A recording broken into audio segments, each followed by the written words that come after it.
Bonjour mes chers élèves de CM1 de l'école Yad Marifa, comment allez-vous? J'espère que vous allez très bien.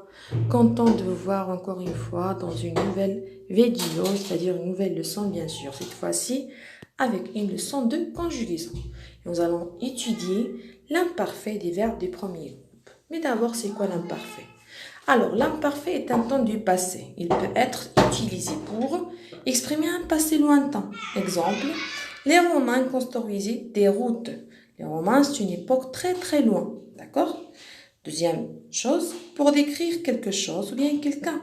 Exemple, la maison était bien nettoyée. Ou bien aussi on peut dire, le monsieur portait un chapeau. D'accord? Pour la première chose, pour raconter des actions qui durent, qui ne sont pas montrées comme terminées, toujours dans le passé. Exemple, les préparations prenaient des mois. Bien sûr, les préparations, par exemple, des leçons prennent toujours des mois, mais toujours au passé. Alors, comment conjuguer un verbe à l'imparfait? Pour conjuguer à l'imparfait, on ajoute au radical les terminaisons de l'imparfait. Elles sont toujours les mêmes, c'est-à-dire dans les trois groupes. Alors, sont AIS, AIS, AIT, IONS, IEZ, AI, ENT.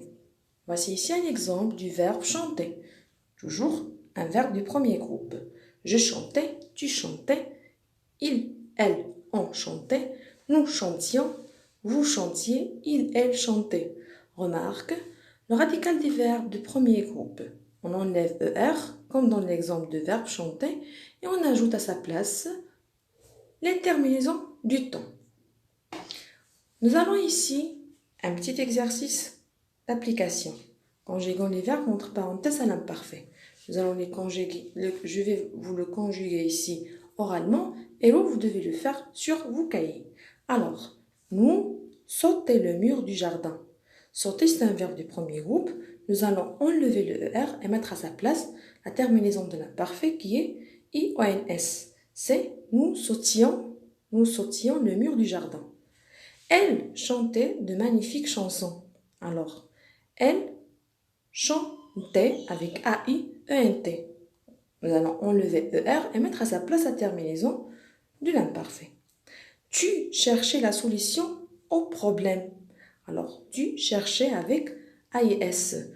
Nous allons enlever le ER de l'infinitif et mettre à sa place la terminaison de l'imparfait. C'est bien? J'espère que vous avez bien compris. Maintenant, c'est à vous de faire les exercices 1, 2 et 3, page 177 du manuel. Au revoir et à la prochaine séance, Inch'Allah.